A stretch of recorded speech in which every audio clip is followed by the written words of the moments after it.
Cet épisode de Navigante vous est présenté par Paprec.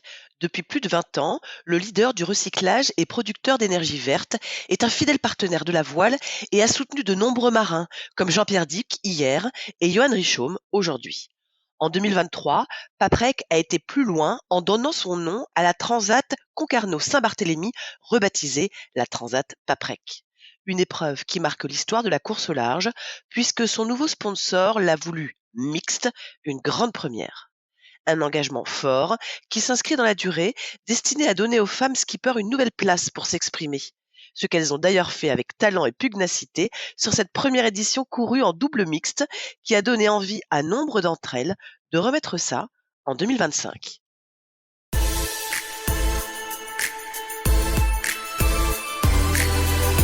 Bonjour à tous, bienvenue dans Navigante, le podcast dédié aux femmes de la course au large et de la régate, celles sous les feux des projecteurs, celles de l'ombre aussi, à ces femmes compétitrices, déterminées, qui mènent parfois 1000 vies en une.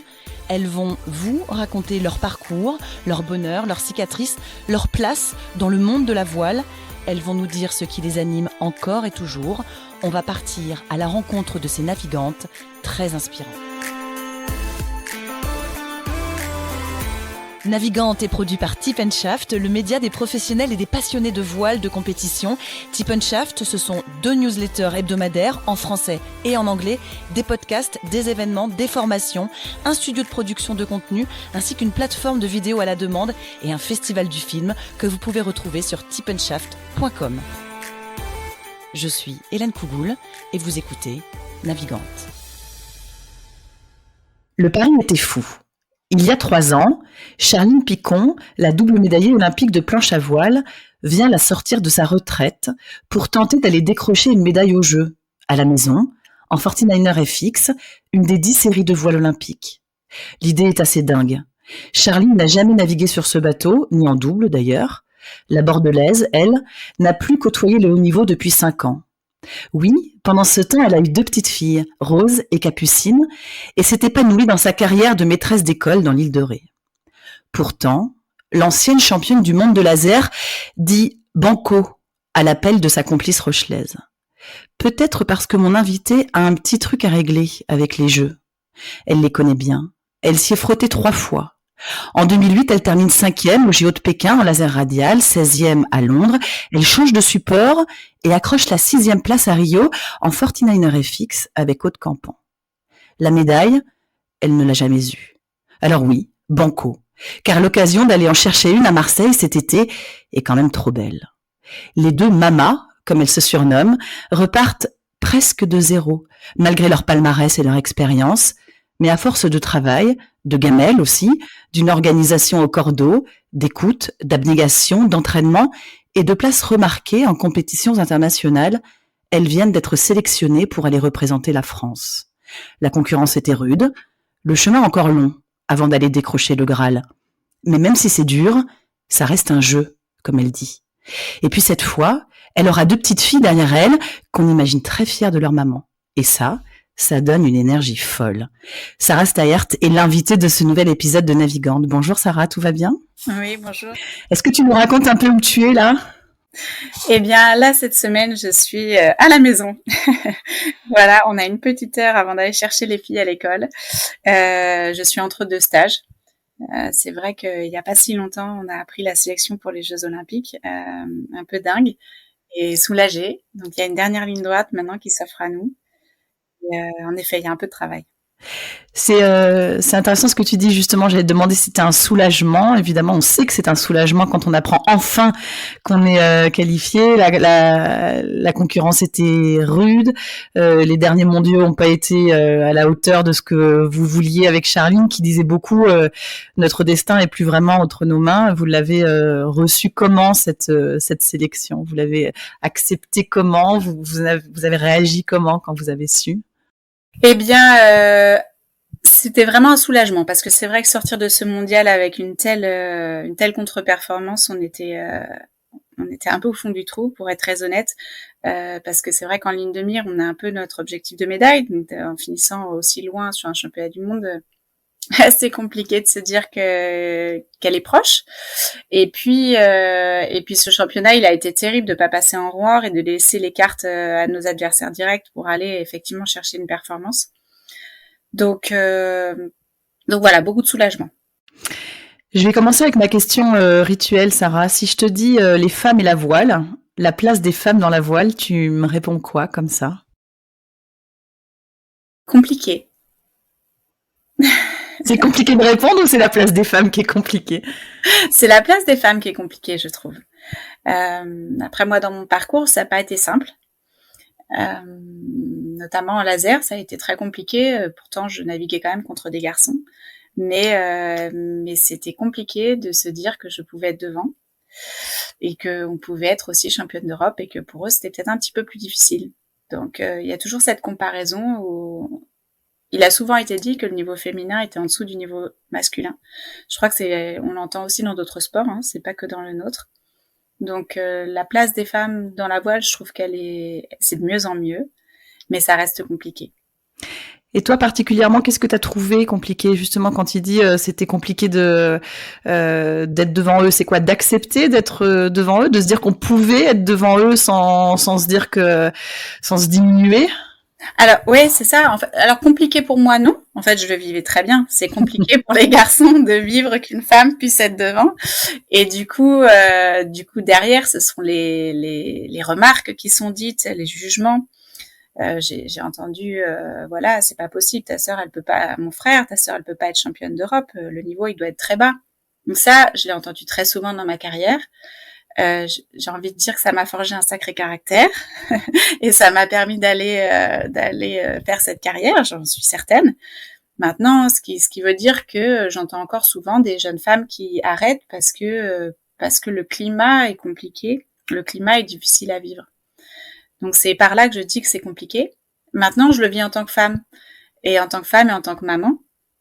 Et c'est pas simple non plus d'être maman et d'être dans un milieu qui est celui-là, alors de haut niveau ou de voile. Je pensais un peu à la course au large à un moment donné, si jamais il n'y avait pas sélection. Eh bien, partir tout le temps avec 2 enfants en bas âge et mon conjoint qui est super et qui est à la maison, hein, et il s'occupe très très bien de la maison et des filles. Mais pour autant, la bascule inverse de ce qu'on a l'habitude de voir, elle est difficile. Difficile pour le couple, difficile pour la femme. Et voilà.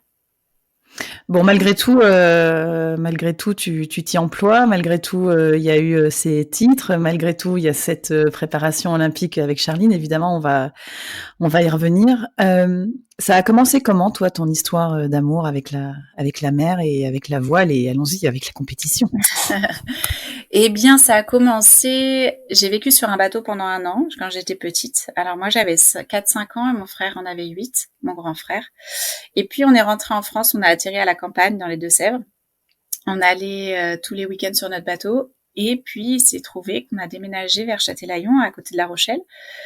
Et mon frère a voulu faire un stage de voile, donc dans le club de Châtelaillon pour 1 semaine. J'avais 6 ans à l'époque et j'ai voulu faire comme lui.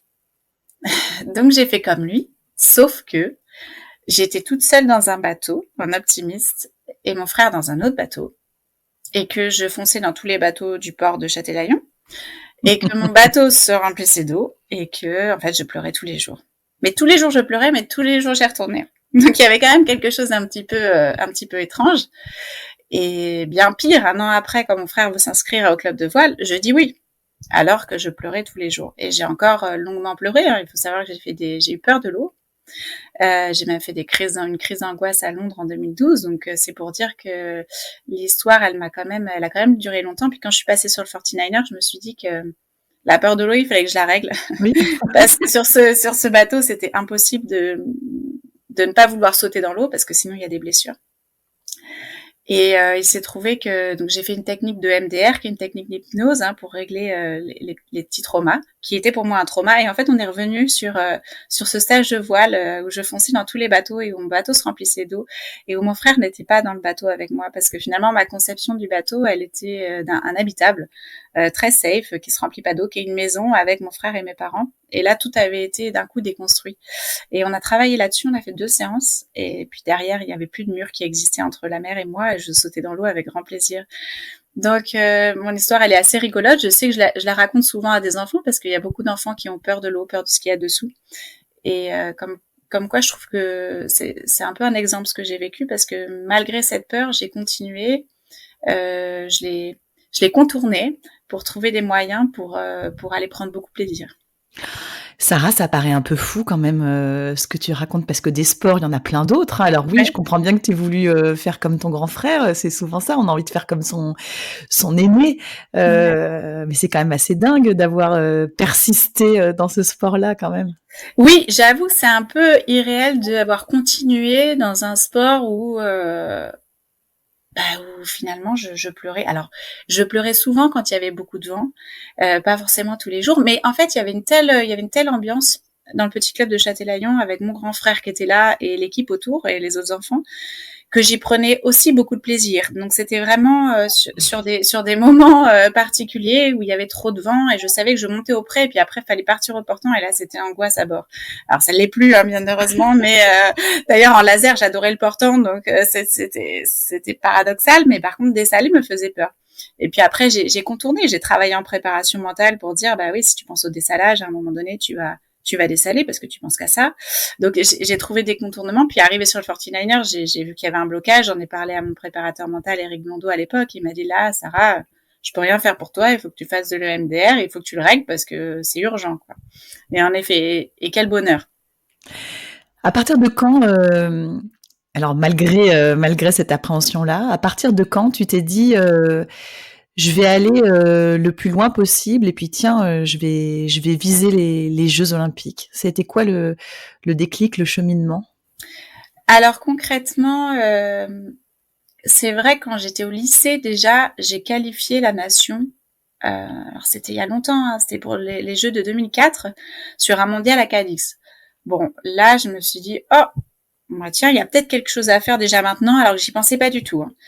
Et puis j'ai complètement raté les sélections, bien évidemment. Je m'y voyais déjà, pas déjà, mais je me disais oh c'est possible. Mais c'était pas un rêve pour moi les Jeux Olympiques. Et puis après, l'année d'après, j'étais championne du monde jeune et championne d'Europe senior. Et là, je suis rentrée en équipe de France. Et là, c'était la porte ouverte quelque part. Alors je disais oui, je veux aller aux Jeux Olympiques, oui, je veux aller gagner une médaille. Mais enfin réellement on dit ça, mais au début c'est un peu irréel. On se rend pas compte de l'ampleur de l'investissement qu'il y a devant nous. Donc voilà, 2005, le championnat d'Europe, c'est vraiment le moment où je me suis dit je peux y aller.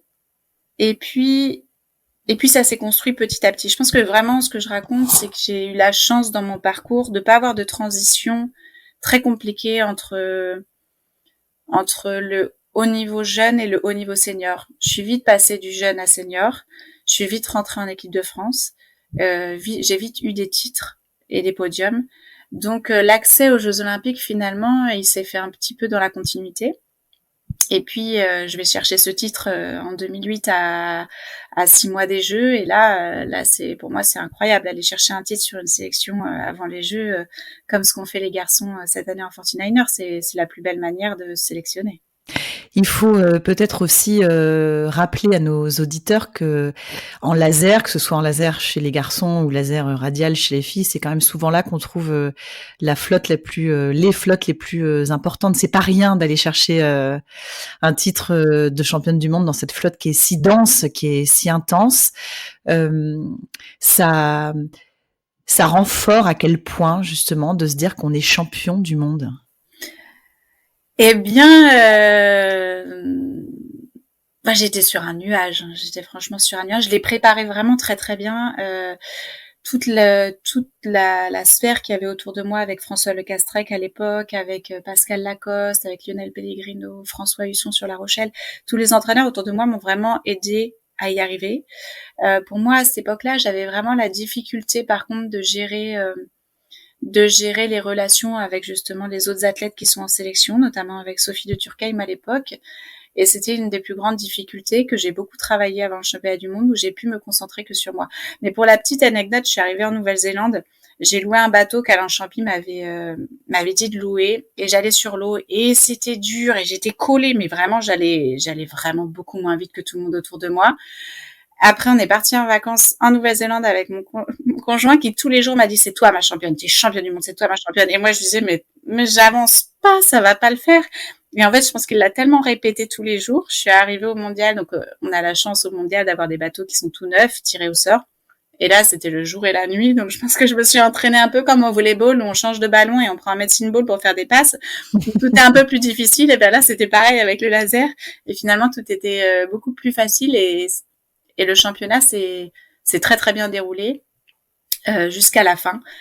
Et derrière c'est super. Alors après, derrière pour moi, ma préparation pour Pékin a été très compliquée.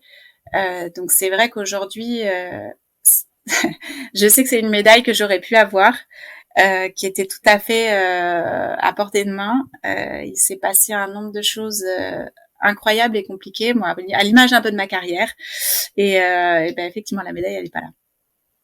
Justement, j'ai demandé, il a manqué quoi pour la décrocher, cette médaille-là? Parce que comme tu le dis, sur le papier, tout s'annonçait quand même plutôt pas mal pour aller la chercher, cette médaille olympique. Ouais. Ça se joue à quoi sur des jeux comme ça, sur une préparation où pourtant on est forte d'un titre mondial juste avant? Alors oui, forte d'un titre mondial, mais j'étais jeune, j'avais 21 ans. Et c'est vrai que derrière, il y a eu comment l'expliquer, des difficultés, je pense, politiques un peu, avec une volonté de la fédération de ne pas envoyer l'entraîneur que je souhaitais. Mmh. Donc tout a commencé un peu là. Et puis finalement, j'ai pas eu d'entraîneur au jeu. Donc c'était un peu le début. Donc on envoie une championne du monde sans entraîneur. Je pense qu'aujourd'hui ce serait pas possible. Mais donc j'espère que les mœurs ont un peu évolué. Mais donc tout se joue un peu comme ça. Et puis chaque jour, je pleurais tous les matins aux Jeux de Pékin. Ça a été les Jeux les plus difficiles de ma carrière. J'ai été sortie du village olympique la veille de mon premier jour. J'ai eu une BFD avec quelqu'un qui m'a dit de monter un peu plus sur la ligne. C'est un enchaînement de choses qui se sont passées où je me suis dit mais il y a quelqu'un qui pique sur une petite poupée et qui se dit que non, celle-là, il faut pas qu'elle ait une médaille vraiment, hein, parce que j'ai donné tout ce que j'avais et j'étais tellement fière de finir 5e sur cette régate parce que vraiment c'était extrêmement difficile. J'avais l'impression que la roue, elle tournait pas dans mon sens, quoi. Elle ne voulait pas. Et voilà, donc derrière, j'ai eu besoin de couper pour les Jeux de Londres, couper un peu du milieu voile, et puis passer mon concours aussi de professeur des écoles. Donc c'est vrai que la préparation pour Londres a été extrêmement difficile. Et j'ai pas bien géré l'alternance entre ce concours que j'ai essayé de passer pendant 3 ans et puis les Jeux. Puis en fait tout le monde est monté progressivement et moi je tenais sur mes acquis. Et puis voilà, au jeu ça a pas tenu, donc c'est vrai que c'est une belle désillusion. Et après j'avais envie de changer de support. Après on est passé à autre chose. Ouais. Sarah, quand je lis les articles qui te concernent ou que je regarde même des vidéos où tu es interviewée, il y a quelque chose qui revient de temps en temps, c'est tu serais ou tu es une athlète atypique. Ça veut dire quoi ce mot-là? Ouais, alors je t'avoue que ça fait mon atypie, je la comprends beaucoup mieux depuis qu'on a posé un mot sur moi qui est l'hypersensibilité. Ce mot a été posé il y a pas très longtemps, hein, il y a maintenant 8 mois. Et je suis un peu une artiste, c'est-à-dire qu'effectivement, je peins mon œuvre sur l'eau, donc je prends des risques, j'ose des choses qui se feraient peut-être pas dans les cahiers, dans les livres de voile. Je peux partir au viseur pour aller à droite, et oui, ça m'arrive. Et on m'a toujours dit, mais qu'est-ce que tu fais? Je sais pas, mais j'ai envie de faire ça. Donc, et c'est ce qui fait peut-être un peu l'irrégularité. En tout cas, c'est sûr, c'est ce qui fait l'irrégularité chez moi. Je l'accepte aujourd'hui. Parce que je pense qu'on ne peut pas changer complètement la personne que l'on est. Par contre, si on voit des trous ou des gros défauts, il faut effectivement essayer de les combler. François Le Castrec le disait très bien pour Jonathan Laubert, et puis finalement il a réussi à avoir une médaille au jeu. Donc voilà, mon atypie chez moi, elle est là-dessus. Je pense que j'ai une très belle lecture du plan d'eau. Et puis je prends des risques. Des fois, mon préparateur mental, un autre préparateur mental, parce que j'en ai 2 maintenant, me dit: «Tu pousses les éléments». Et je pense que c'est ce qui fait ma force. C'est que quand j'y crois tellement fort, les éléments, ils vont dans mon sens. Tu es une instinctive? Ouais, complètement. Complètement. C'est complètement ça. Et Charline aussi, donc c'est très rigolo. On est 2 instinctives à bord.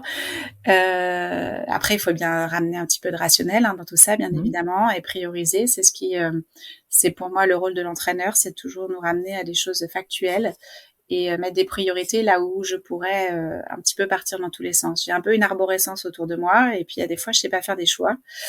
Donc il faut m'aider. Voilà, aujourd'hui je comprends un peu mieux qui je suis.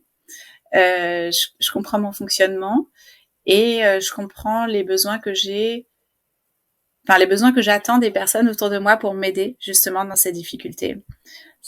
C'est chouette. J'ai appris sur cette préparation olympique. On va y revenir parce que quel défi, ça reste quand même quelque chose d'assez fou. Je me souviens encore de Charline, sa conférence de presse à Tokyo, alors qu'elle s'est terminée, elle est médaillée d'argent, et il y a quelqu'un un Anglais, je crois, qui lui pose la question et qui lui dit: ça y est, c'est fini les Jeux. Déjà, elle dit: oh ben je sais pas. Et là, on s'est dit waouh. Mais bon, on va y revenir évidemment à cette épopée-là, cette aventure-là que vous êtes en train de vivre toutes les deux.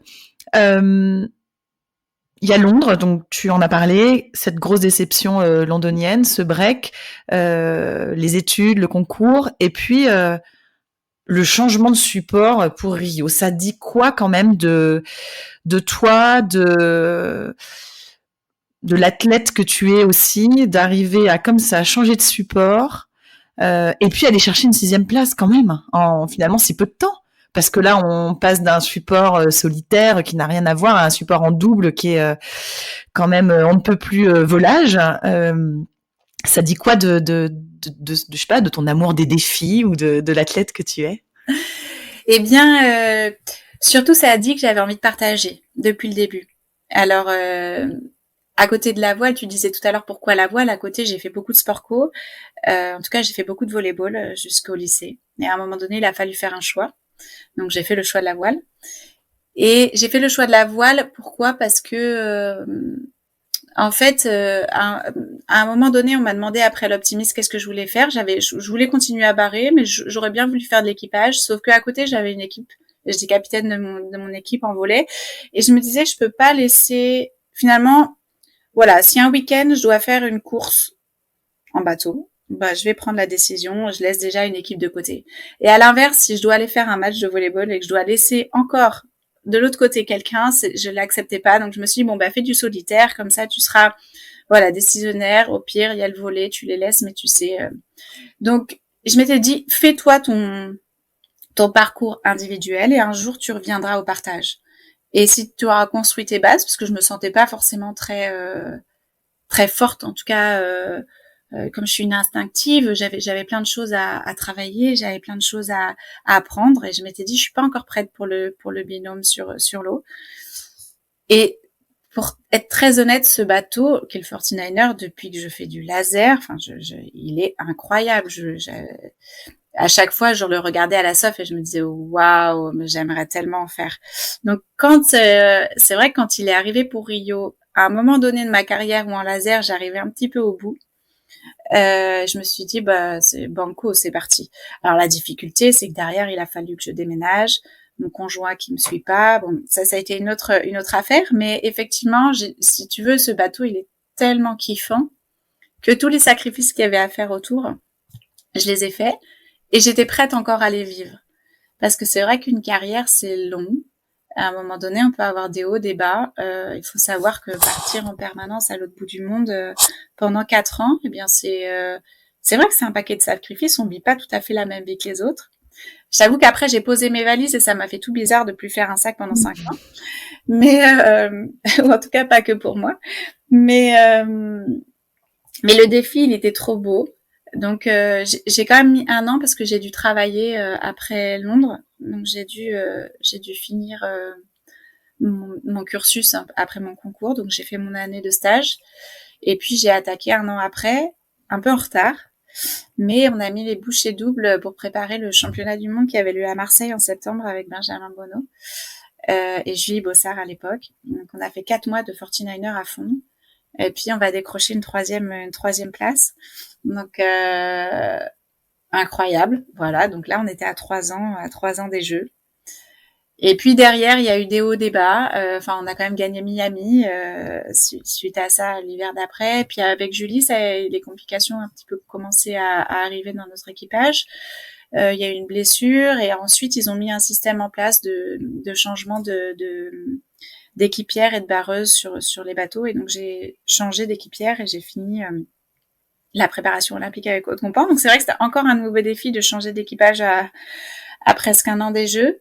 Le pari était encore gros, mais je mets toujours un petit peu de temps à prendre des décisions. Il faut savoir que là, je suis repartie, mais c'est pas moi qui ai dit oui. C'est moi, j'ai attendu que mon conjoint me dise oui, il me donne la permission.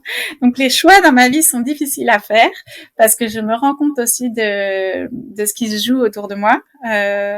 Voilà, dans la vie, je ne suis pas quelqu'un d'égoïste et pour autant, on est dans un milieu, en tout cas le haut niveau. Le haut niveau, oui, bah forcément. Le haut niveau, c'est quelque chose d'égoïste et pour autant, je ne le suis pas du tout. Je suis plutôt assez, comment dire, altruiste. Ouais, tout à fait. Et dans l'échange et dans le partage. Donc voilà. Donc il y a eu des choix qui ont été difficiles à prendre mais pour autant, mon grand-père m'a toujours dit, mon grand-papa belge m'a toujours dit, ne rêve pas ta vie, mais vis ton rêve. Et ça m'a toujours suivi lors de ma carrière. Donc, à un moment donné, ce bateau, il arrive. Ouais, je peux pas dire non.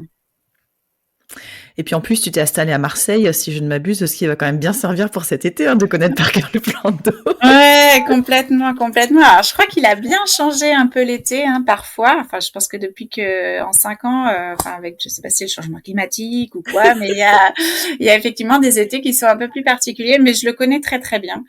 Donc, c'est une force parce que finalement, avec Charline, on n'a pas pu y être très souvent, comme on s'est pas qualifié non plus au test event l'année dernière. Mais bon, là, on a quelques mois pour aller naviguer sur le plan d'eau, donc ça va être super. Après cette 6e place en 49er au Jeu de Rio, comme tu le dis, tu fais ce fameux break, qui va durer 5 ans jusqu'à ce que il y ait une championne olympique et vice-championne olympique qui viennent toquer à ta porte. Ce break-là, il était, tu te l'es imposé, il était nécessaire. Est-ce que c'était parce que pour toi, continuer à être athlète de haut niveau et devenir maman, c'était pas compatible, ou est-ce que c'était un vrai besoin à ce moment-là de ta vie? Alors pour moi, c'était vraiment un arrêt de carrière. C'est-à-dire le mot break à ce moment-là, vraiment je lâche à Rio qu'on verra pour Paris, on sait jamais. Mais dans ma tête, c'est irréel, quoi. Je le lâche comme ça.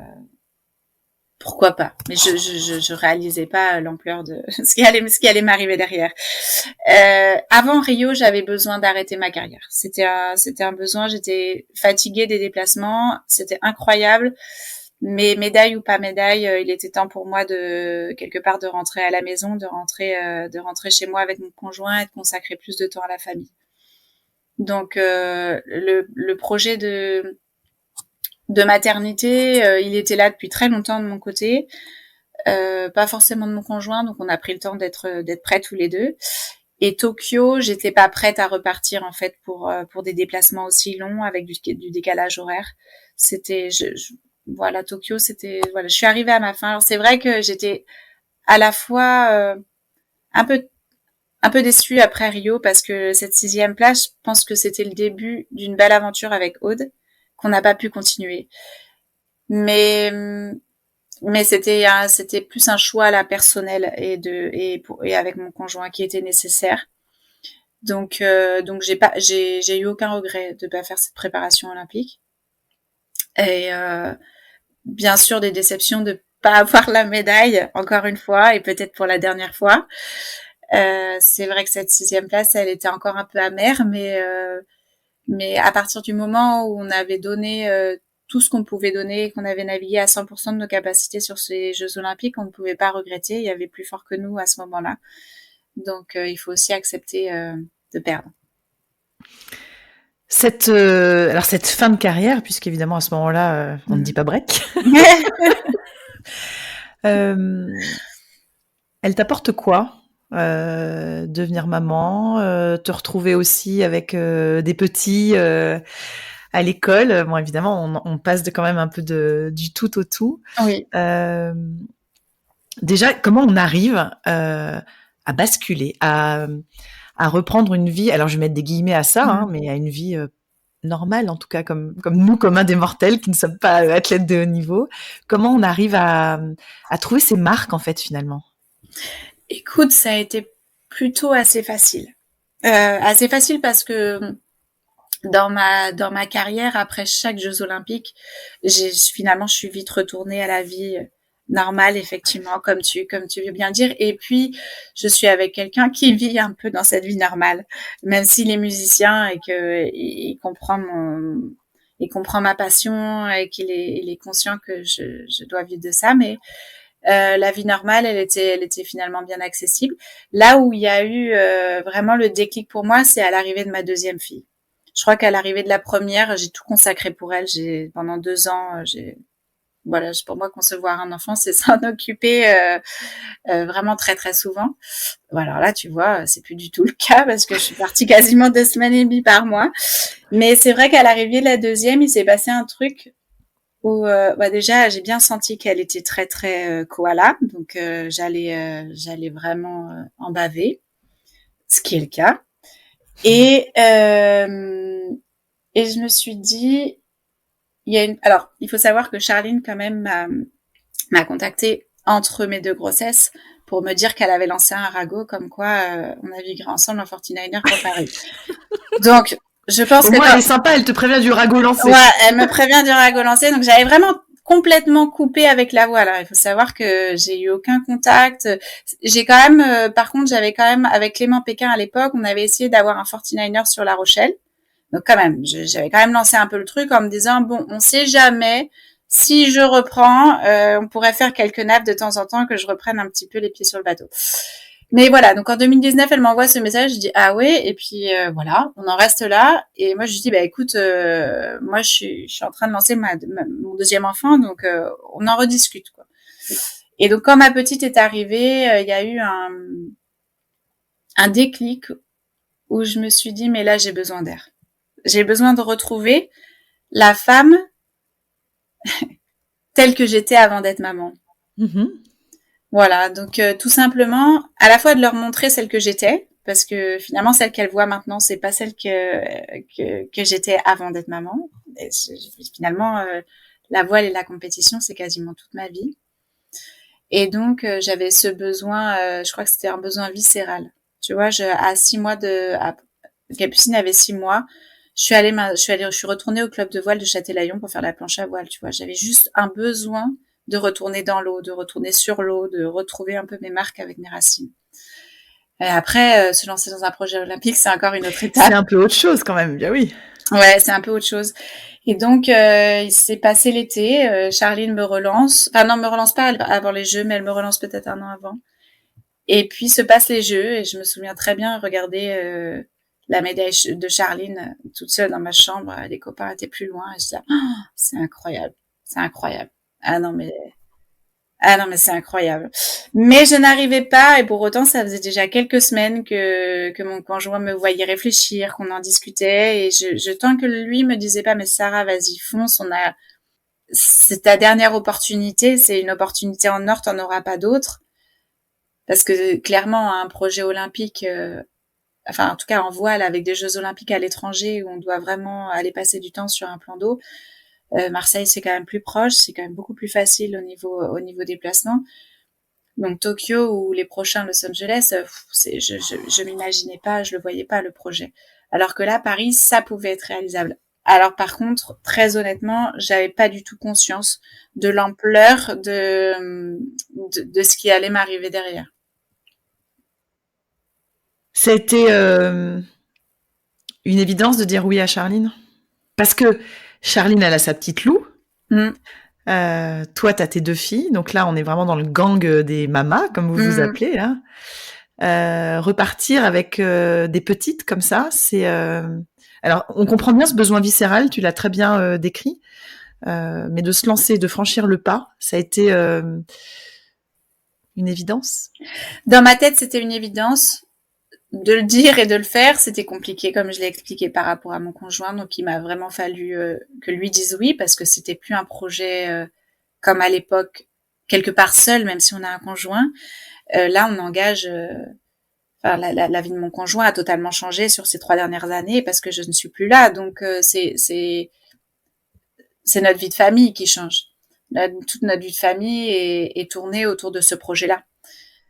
Donc tu imagines à l'annonce de la sélection un peu l'aspect concret que ça a amené à tout ça. J'étais plus émue par rapport à tout l'engagement et à ces 3 années de difficultés générales. Maintenant, ça n'enlève pas que dans mon corps, je vais chercher quelque chose sur ces derniers jeux parce que ce seront les derniers et que la médaille, j'ai pas réussi encore à l'avoir.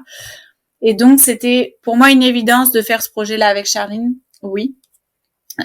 Pour être honnête, Aude m'avait aussi contacté et il aurait été peut-être plus facile de partir avec Aude parce qu'on se connaissait et qu'elle avait continué à naviguer, mais il était aussi plus évident pour moi de naviguer avec Charline et je repartais pour aussi vivre une histoire de partage. Et comme tu l'as bien dit, avec sa petite Lou et avec nos 2 filles, l'histoire, en tout cas, on se comprend. À chaque fois qu'on part en déplacement, les difficultés, elles sont les mêmes pour elle comme pour moi. Il y a beaucoup de compréhension et c'est ce qui fait notre complicité avec Charline et notre complémentarité. On a un binôme qui s'entend extrêmement bien. Et quand l'autre va mal, il y en a toujours une qui est là pour...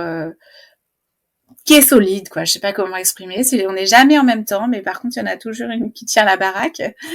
Et la barque, pardon, plutôt que la baraque, la barque. On va rester sur l'eau, c'est mieux. Restons sur notre thème. Restons sur notre thème, qui est l'eau. Et donc, ouais, une évidence. Mais comme je l'ai dit, toujours faire des choix dans ma vie, ça a été compliqué. Donc, il y a eu quelques semaines de réflexion.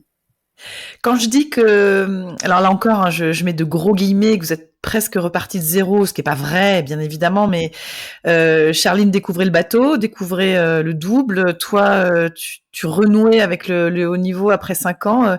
Vous êtes passés par quel genre de phase toutes les deux? On n'a pas eu une préparation olympique linéaire. Hein.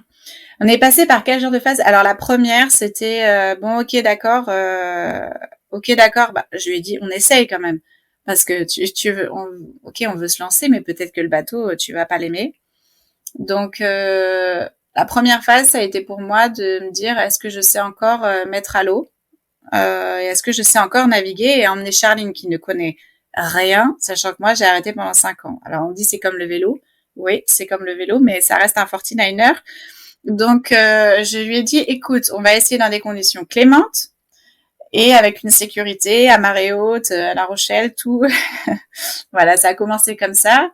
Après, ça a été, écoute, on va y aller jusqu'à 12-15 nœuds, hein, tranquillement pendant un certain nombre de mois avant de maîtriser la bête plus haut. Enfin, dans plus de vent, quoi. Donc, on est passé par quel genre de phase? Par l'euphorie du début. C'est incroyable. Ensuite, la difficulté de trouver finalement un encadrement. Oui. Ça a été vraiment, finalement, tu vois, ça nous a poursuivis jusque-là, hein, jusqu'il n'y a pas si longtemps. Mais c'était la clé, c'est-à-dire que Charline ayant un niveau 0 sur le 49er et en bateau, il fallait un technicien qui s'y connaît très très bien 49er. Et à La Rochelle, c'était pas très évident de trouver ça, parce que c'est vrai que la difficulté de notre projet, c'est que avec nos vies de famille qui sont sur La Rochelle, et où avec Charline, avec son cabinet à La Rochelle, ne pouvait pas déménager. Donc, le groupe étant à Marseille avec l'entraîneur, mais une priorité pour nous, c'était très très compliqué là de mettre le fonctionnement en place. Et de trouver cet équilibre finalement entre la vie de famille et qui est là pour vous et très concrète, et donc ces entraînements aussi de haut niveau. Ouais. Ouais, tout à fait. Donc la première année, on avait dit, on passe vraiment beaucoup de temps sur La Rochelle, et puis après on est quand même confronté à la météo, quoi. Donc d'aller naviguer dans 5 degrés sur un 49er, on a les mains gelées, on a les pieds, c'est des bouts de bois, du coup pour se déplacer c'est compliqué. Donc on a commencé finalement à aller s'entraîner à Marseille et puis à Lanzarote plutôt que prévu. En décembre et en janvier, mais malgré tout, le fonctionnement avec les entraîneurs était toujours pas mis en place. Donc ça, on a mis un peu de temps à trouver Marcin, donc le Polonais qui a commencé avec nous au championnat d'Europe. Et puis, après, voilà, voilà, l'année avec justement le Marcin, le Polonais, a été pour moi très compliquée. Pour Charline et pour moi, en fait, finalement, il faut savoir que moi, je revenais de 5 ans, mais mon niveau technique, il était... je l'ai fait avec Benjamin Bonneau à l'époque, qui n'était pas un technicien du support. Donc, c'est vrai que je n'ai pas toutes les connaissances et les compétences sur ce support. Donc, finalement, ceux qui sont les mieux placés pour nous aider sont les garçons qui ont passé beaucoup, beaucoup de temps à naviguer sur ce bateau. Donc, il fallait s'entourer d'un technicien dans tous les cas. Donc voilà, donc on fait cette année avec Marcin qui est compliquée et où moi il a fallu que je mette un terme à ces difficultés parce que il y avait une incompréhension, en tout cas une difficulté dans la relation par rapport au côté émotionnel que je suis, mais qui en fait fait tout ce qui est ma force. Quand on parle de ce côté instinctif, ben, ça vient de ma sensibilité émotionnelle. Et en face de moi, j'avais quelqu'un qui ne pouvait pas la comprendre. Donc j'étais complètement inhibée sur le bateau et je ne pouvais plus naviguer Comme tu sais faire. comme je sais faire et comme ce qui fait sens pour moi depuis que je suis petite en fait. Et c'est intuitif, c'est inné, c'est inexplicable. Et face à quelqu'un qui est rationnel avec des bouquins autour de lui et qui a appris comme ça, il y a eu une incompatibilité. Et elle était trop forte pour... c'était soit j'arrêtais en fait réellement, hein, il s'est posé la question pour moi septembre de l'année dernière, soit j'arrêtais et j'allais pas au bout du projet. Et je trouvais ça dommage parce que je suis plutôt quelqu'un qui va au bout des choses coûte que coûte, même si à la fin ça ne paye pas. On a bien compris ça quand même, parce que ça avait quand même commencé avec une peur de l'eau, toute cette histoire. Donc on a Voilà. bien compris quand même que tu allais bien au bout des choses. Voilà, je vais au bout du process. J'ai la capacité, parce que sortir de cette difficulté avec Marcin, c'était vraiment pas facile parce qu'on était dans du harcèlement. Donc sortir de là, c'était pour moi déjà la première victoire.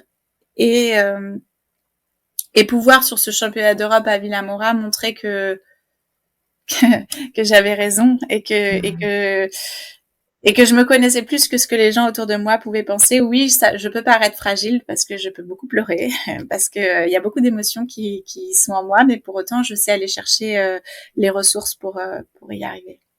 Tu parlais de préparateur mental au début de ta carrière. Je sais que Charline aussi a un préparateur mental. À quel point c'est essentiel pour toi, et peut-être d'autant plus aujourd'hui que eh bien il y a ce mot qu'on utilise beaucoup, mais cette charge mentale de maman aussi à gérer, peut-être cette culpabilité qui est un petit peu là parce que on est moins là que ce qu'on voudrait, ou moins présente ou moins attentionnée parce qu'on a moins le cerveau disponible, ou moins physiquement on est un peu loin.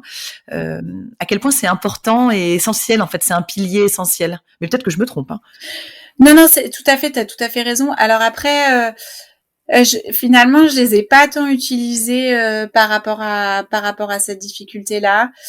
J'ai la chance d'avoir vraiment avec mon conjoint, on a la chance d'échanger énormément sur toute cette charge mentale et sur l'alternance entre mes stages et quand je reviens. Donc j'ai aussi appris à comprendre qu'il me fallait 48 heures pour me remettre dans le rythme de la maison, que il fallait que je l'aide pour quand je partais, et que effectivement quand je reviens, j'ai une grosse charge mentale qui est présente, mais maintenant j'essaie d'apprendre à trouver des moments de repos dans ma semaine pour relâcher par rapport à ça et avoir des temps pour moi, parce que finalement dans cette vie-là, on en a presque plus, c'est étonnant, mais mon conjoint m'envie de partir et de pas avoir les enfants dans les pattes, mais en fait je chôme pas quoi quand je suis partie, donc je continue un quotidien, mais certes pas un quotidien plus centré sur moi, mais la charge de travail elle est réelle.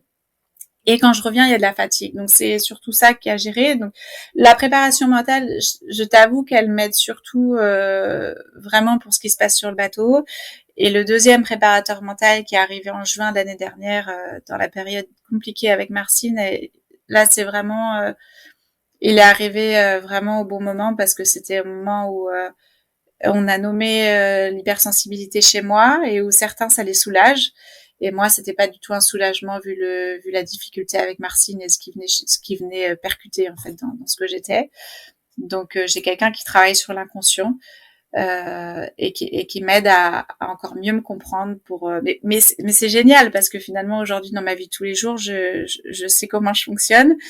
Mon conjoint commence à comprendre aussi. Je comprends mieux mes filles. Donc Mais finalement, vive cette préparation là. ouais, voilà. J'ai toujours, alors attention, j'ai toujours parlé du chemin. Le chemin, il est très très important pour arriver quelque part. Et je trouve que dans ma vie, j'ai toujours été assez fataliste en me disant si les choses arrivent, c'est pour une raison et ça va te servir derrière. Donc, alors je t'avoue que quand j'ai été en pleine difficulté avec Martine, c'était compliqué de me dire ça, mais je me disais bon bah là, il va falloir traverser la période. Tu sais pas ce qui va être demain, mais peut-être que ça va être bénéfique. Bah finalement, suite à ça, j'ai réussi à aller sortir. On a réussi à aller faire une 6e place au championnat d'Europe avec en ayant été chercher des ressources. Donc et puis j'apprends plein de choses sur ce que je suis, donc ça c'est important. Maintenant j'aimerais vraiment être focus sur tu vois, oui, le chemin c'est beau, c'est de belles paroles, mais à un moment donné faut arriver au bout quoi. Voilà, donc allez on y va. Allez, je te pose la question à 10 000 $ qu'on pose souvent aux athlètes devenus mamans qui continuent leur carrière. Est-ce que ça te donne un supplément d'âme? Est-ce que, alors, un supplément d'âme ou est-ce que ça permet de relativiser, finalement, de rendre les choses différentes par rapport à une préparation olympique d'avant? Ah oui, ça rend les choses différentes. Écoute... Enfin, dans la complexité, on a bien compris, ça, oui, c'est sûr que c'est pas simple, mais oui. Dans ce que ça pourrait avoir aussi de positif pour une athlète. Oui, bah, effectivement, tu apprends quand même à être bien plus efficace, quoi. Parce que le temps, il est un peu compté dans ta journée, comme on disait tout à l'heure. À 16h30, faut aller chercher les enfants, donc la journée, elle passe vite. Donc, je crois que le mot efficace, c'est plutôt quelque chose qui est très fort. Bah, relativiser, oui, effectivement, hein, quand tu rentres chez toi, tu sors de stage et que bah, tout de suite t'es remis à la réalité hein, quand tu retournes dans ta vie personnelle. Et après moi il y a tout le côté aventure quoi. Je suis trop heureuse de me dire ben, un peu comme Lou qui a vécu sa maman avoir une médaille le jour de son anniversaire, c'est incroyable. Donc il y a tout ce côté où je suis heureuse qu'elle puisse le vivre parce que c'est ce qui m'animait aussi dans ma décision. Donc je pense toujours à elle quand je suis en déplacement, je leur parle énormément de tout ce que je vis, des émotions que je traverse pour leur transmettre de belles valeurs. Ça y est, j'ai une grande qui accepte de perdre. c'est important aussi de savoir perdre, voilà.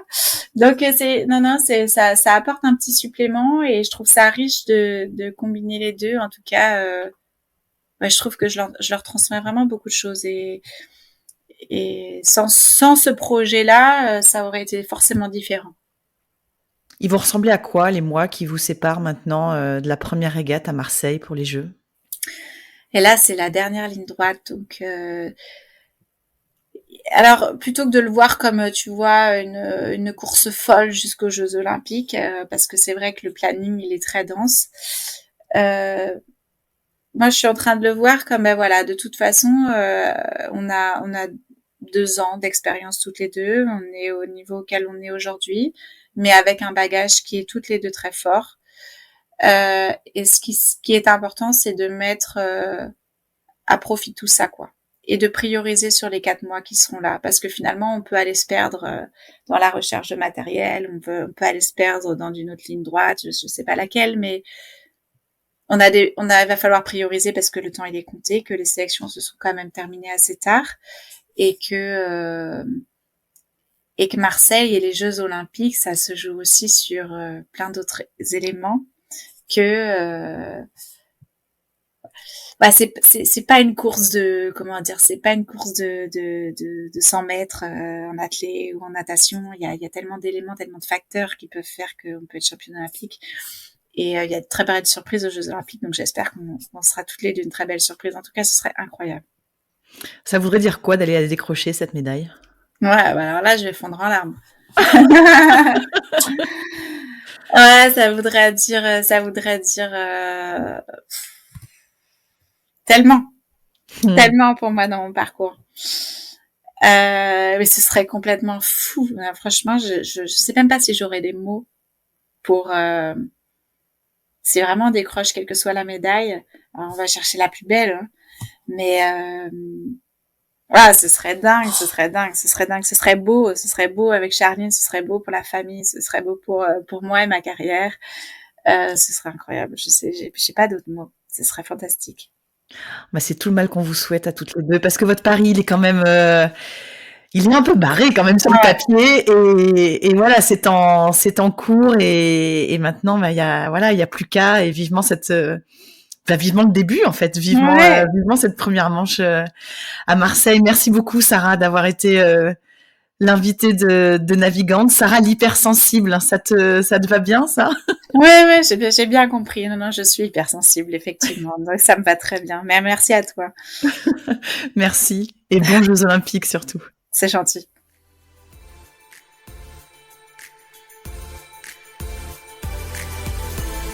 Merci d'avoir écouté cet épisode de Navigante, produit par Tip & Shaft. N'hésitez pas à nous dire ce que vous en avez pensé, n'hésitez pas non plus à le partager. Et si vous souhaitez suivre l'actu de la voile de compétition, abonnez-vous à la newsletter de Tip & Shaft, c'est gratuit, elle est envoyée chaque vendredi à 17h. Et pour vous inscrire, ça se passe sur tipandshaft.com. À bientôt.